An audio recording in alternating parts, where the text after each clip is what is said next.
Hello आणि नमस्कार विद्यार्थी मित्रांनो, स्वागत आहे तुमचं सर्वांचं मेगाबिट एज्युकेशनच्या यूट्यूब चॅनलवर. मित्रांनो, एक नवीन रिक्रुटमेंट नोटिफिकेशन आलेली आहे. तुम्ही अगोदर बघितलं असेल की SBI त्यांचं अप्रेंटाइज या पदासाठी रिक्रुटमेंट घेत होते. तर अशीच अप्रेंटाइजसाठी नोटिफिकेशन निघाली आहेत बँक ऑफ बरोदा यांच्याकडून. टोटल 4,000 यांच्यामध्ये वॅकन्सी आहेत. आता या व्हिडिओ थ्रू आपण बघणार आहोत की कोणी अप्लाय करायला पाहिजे. तुम्ही जर प्रिपरेशनमध्ये आहात तर तुम्ही अप्लाय करायलाच पाहिजे. याचा काही बेनिफिट तुम्हाला होणार की नाही, तर या सर्व गोष्टी आपण या व्हिडिओत डिस्कस करू. सो तुम्ही व्हिडिओला शेवटपर्यंत बघत राहा, सो दॅट तुम्हाला या अप्रेंटाइज या पदाबद्दलची कंप्लीट इन्फॉर्मेशन याच्यामध्ये मिळत जाईल. तर बँक ऑफ बरोडाकडून ही आहे रिक्रुटमेंट. बँक ऑफ बरोदा याचं जे एस्टॅब्लिशमेंट आहे ते केलं होतं सयाजी गायकवाड थर्ड यांनी. सयाजीराव गायकवाड थर्ड यांनी याचं एस्टॅब्लिशमेंट केलं होतं. वडोदरा गुजरातमधलं वडोदरा हे याचं हेडक्वार्टर आहे. आणि हे जे आहेत या वर्षीचं हे 117वा यांचा फाउंडेशन इयर आहे. टोटल बँकेला 117 वर्ष झालेली आहेत ओपन होऊन. तर ही आहे engagement of apprentice he post आहे. आता याच्यामध्ये बघा काय काय आपल्याकडे इन्फॉर्मेशन दिलेली आहे त्यांनी. Engagement of apprentice in the bank of Baroda under the apprentice act 1961. आता याच्यामध्ये काही मुद्दे आहेत जे आपण काळजीपूर्वक लक्षात घ्यायला पाहिजे. सर्वात अगोदर आहे की याचं रजिस्ट्रेशन सर कधी होणार आहे. तर रजिस्ट्रेशन हे सुरू होणार आहेत 19 फेब्रुवारी 2025 पासून आणि शेवटची जी तारीख आहे ही आहे 11 मार्च 2025. आता यांनी काही इम्पॉर्टंट गोष्टी अगोदरच क्लिअर केलेल्या आहेत, तर तुम्ही अप्लाय करण्या अगोदर या गोष्टी लक्षात ठेवायला पाहिजे. आता पहिली गोष्ट कोणती आहे, candidate can apply for engagement in one state only. तुम्ही जेवढे पण स्टेट्स आहेत कोणत्याही एका स्टेटमधूनच अप्लाय करू शकता. Second point is the home district of the applicant as per the address mention in the Aadhaar card. मी या सेकंड पॉईंटचं तुम्हाला डायरेक्टली मिनिंग सांगतो की याचं अप्रेंटाइज नंतर एक ट्रेनिंग प्रोग्राम होतं आणि हा ट्रेनिंग प्रोग्राम तुमचा होम डिस्ट्रिक्टमध्येच होणार as per your Aadhaar serial number किंवा आधार कार्डवर जो तुमचा ॲड्रेस आहे. सो फॉर एक्झाम्पल तुमचं महाराष्ट्रामधून असेल तर तुम्हाला पहिला प्रिफरन्स ट्रेनिंग प्रोग्रामचा हा महाराष्ट्र दिला जाईल.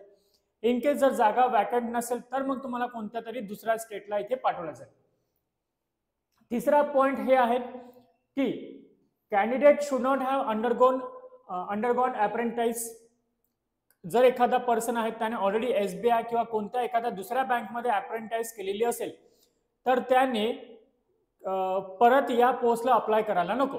जर त्यांना माहिती पडलं की तुम्ही ऑलरेडी अप्रेंटाइज केलेले आहे आणि परत तुम्ही अप्रेंटाइजसाठी अप्लाय करताय तर या केसमध्ये तुमचं कॅन्डिडेचर हे जे रिजेक्ट होऊन जाईल.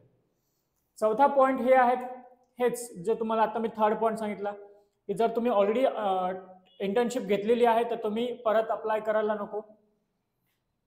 नंतर फिफ्थ नंबरचा जो पॉईंट आहे मित्रांनो तो आहे आपल्याकडे the candidate should not pursuing the apprentice training with any establishment as per the Apprentice Act 1961 as amended from time to time.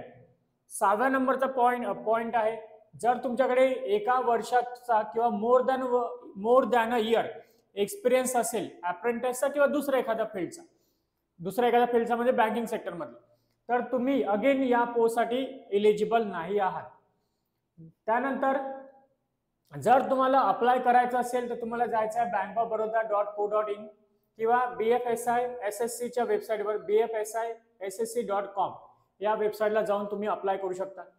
Otherwise तुम्ही आणखी स्वतःला रजिस्टर करू शकता on the government apprentice portal आणि पोर्टलचं नाव आहे apprenticeindia.gov.in. अदरवाईज nats.education.government.gov.in या वेबसाईटला सुद्धा तुम्ही अप्लाय करू शकता for the internship program apprentice program. The process of registration of application will be consider complete only. Application fees भरल्यानंतरच तुमचं अप्लिकेशन एक कम्प्लीट मानलं जातं. या सर्व गोष्टी जे पण टर्म्स अँड कंडिशन आहेत हे तुम्ही अगोदर वाचून घ्या असं बँकेचं म्हणणं आहे. ओके, आता बघूया की याच्यामधले काही इम्पॉर्टंट पॉइंट्स आपल्याकडे कोणते आहेत. काही इम्पॉर्टंट पॉइंट्स हे आहेत जसं की candidate required on NAPS and or NATS portal are eligible to apply. सर्वात अगोदर तुम्हाला NAPS और NATS च्या पोर्टलवर जाऊन रजिस्ट्रेशन करून घ्यायचं आहे. मिनिमम एज जे आहे हे 20 ते 28 वर्ष आहेत. मिनिमम 20 वर्ष आणि मॅक्सिमम 28 वर्ष. नंतर ग्रॅज्युएशन पाहिजे तुमचं कोणत्याही एका डिसिप्लिनमध्ये, कोणत्याही फील्डमध्ये, कोणत्याही युनिव्हर्सिटीमधून, UGC रिकॉग्नाइज्ड युनिव्हर्सिटीमधून.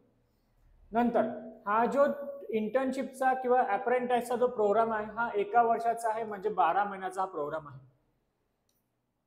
या एज मध्ये रिलॅक्सेशन तुम्हाला मिळेल डिपेंडिंग ऑन द तुमची कास्ट. तुम्हाला 5 वर्षाचा 3 वर्षाचा जे पण असतं ते रिलॅक्सेशन याच्यामध्ये मिळून जाईल. त्यानंतर ट्रेनिंग सीट्स इथे दिलेल्या आहेत. इथे आहेत प्रत्येक आंध्र प्रदेशमध्ये टोटल नंबर ऑफ वॅकन्सी किती आहेत, देन SC साठी किती, ST साठी किती, OBC, EWS आणि UR साठी किती, देन PWD विद्यार्थ्यांसाठी सुद्धा वॅकन्सी दिलेल्या आहेत की किती, याचे पूर्ण डिस्क्रिप्शन आहे. जर आपण बघितलं महाराष्ट्राबद्दल तर महाराष्ट्रामध्ये total serial number 16 total 388 vacancy आहेत 388, ज्याच्यामध्ये 38 आहे SC साठी, 34 आहे ST साठी, 104 is for OBC, 38 is for EWS आणि 174 वॅकन्सी जे आहेत हे ओपन जनरल कॅटेगरीसाठी आहे.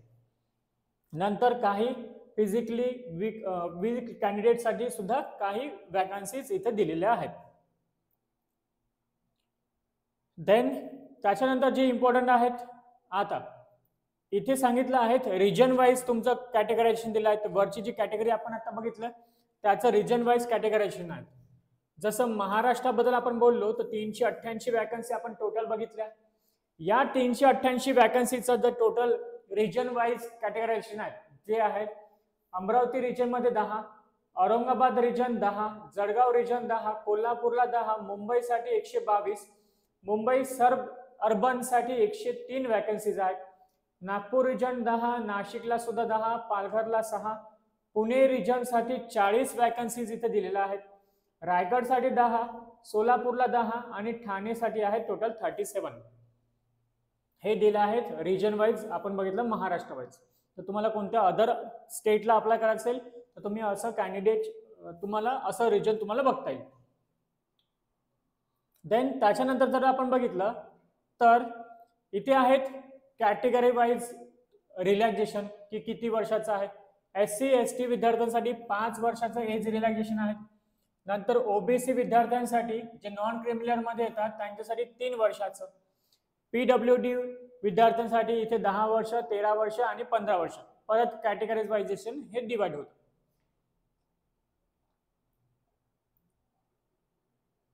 त्यानंतर इथे आपल्याला दिलं आहे की अप्लाय कसं करायचं. तर अप्लाय करण्यासाठी तुम्हाला सर्वात अगोदर apprentice portal of government of इंडियाच्या वेबसाईट म्हणजे NATS पोर्टलवर जायचं आहे.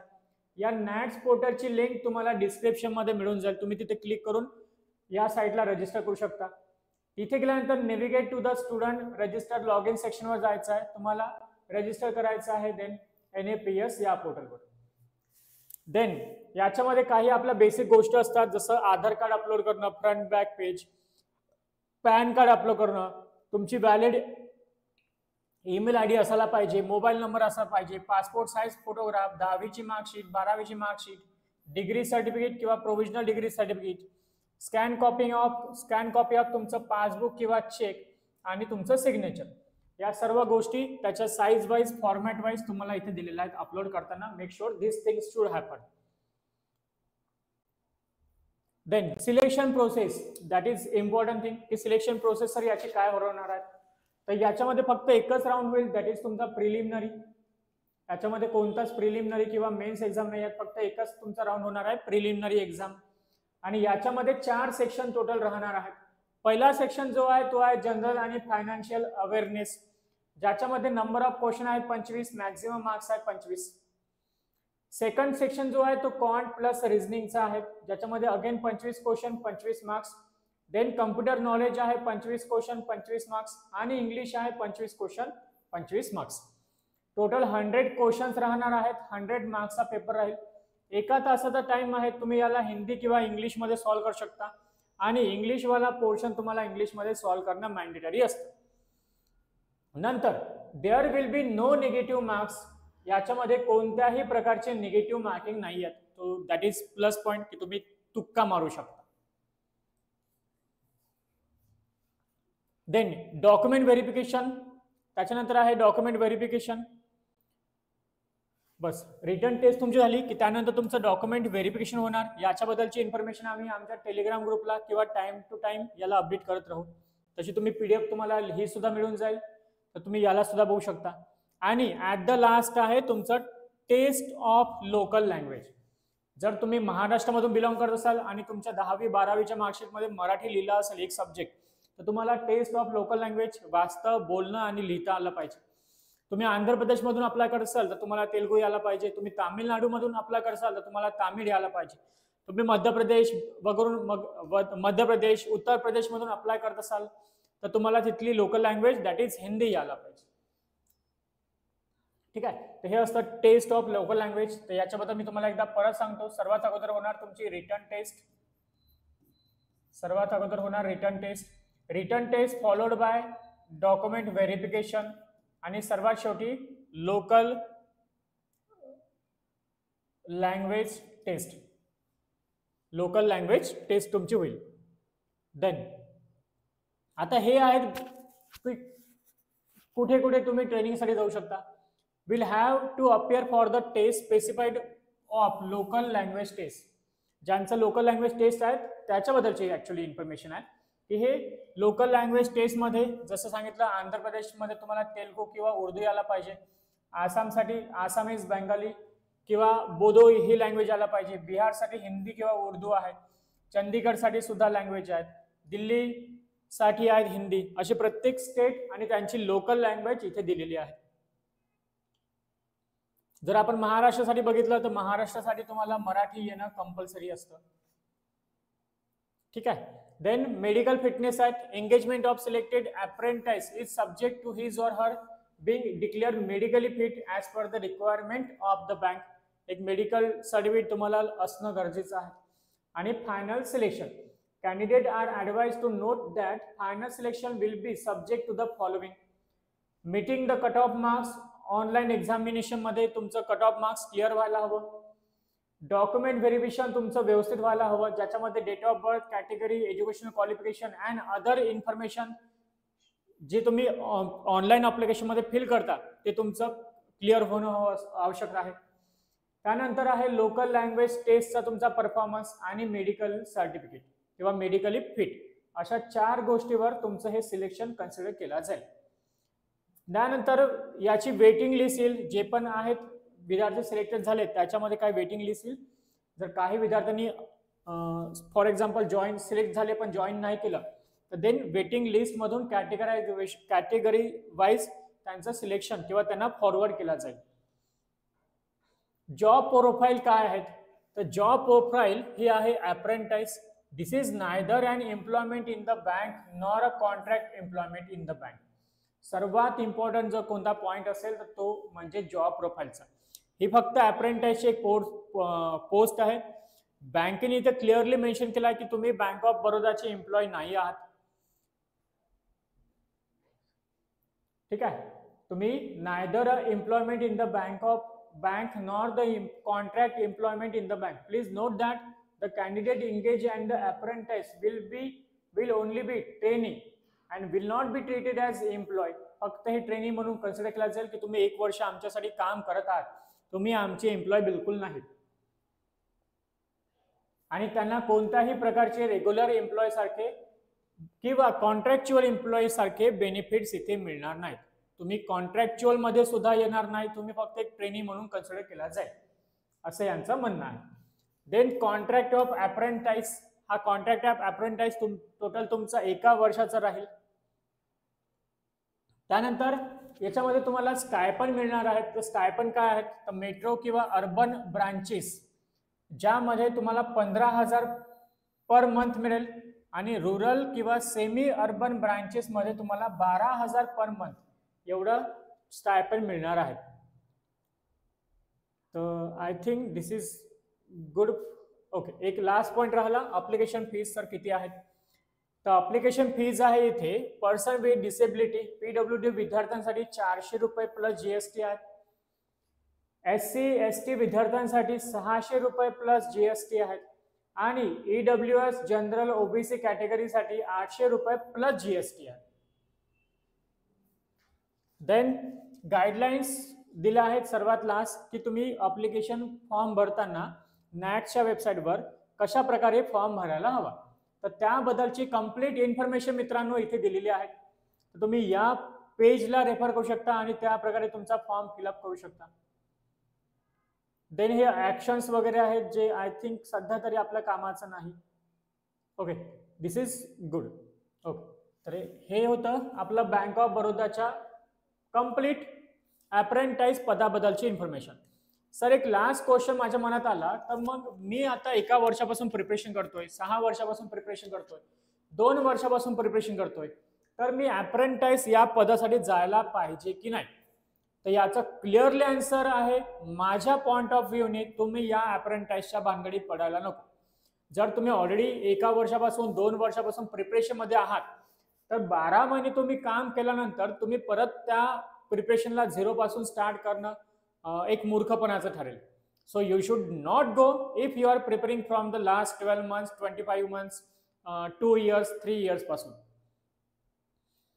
देन सर मग याला अप्लाय कोणी करायला पाहिजे. तर याला अप्लाय असे विद्यार्थी करू शकतात ज्यांना कोणताही एम नाही आहे की बँकेमध्ये मला जाऊन फ्युचरमध्ये मला बँकिंग सेक्टर निवडायचं आहे, मला कोणतं टार्गेट करायचं आहे की बँकिंग सेक्टर किंवा गव्हर्नमेंट सेक्टरच, फक्त ते काइंड ऑफ मला जॉब पाहिजे.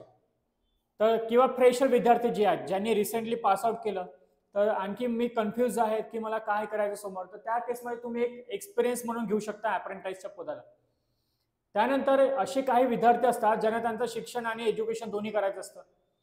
तर शिक्षण आणि तुमचं सॅलरी पण तुम्हाला हवी. घरची परिस्थिती थोडीशी डाऊन असतं, हलाखीची असतं आणि अर्न अँड लर्न नावाची गोष्ट त्यांच्या आयुष्यात असतं की मला कमवायचं सुद्धा आहे आणि मला शिकायचं सुद्धा आहे. तर अशा विद्यार्थ्यांसाठी ही बेस्ट ऑपॉर्च्युनिटी आहे.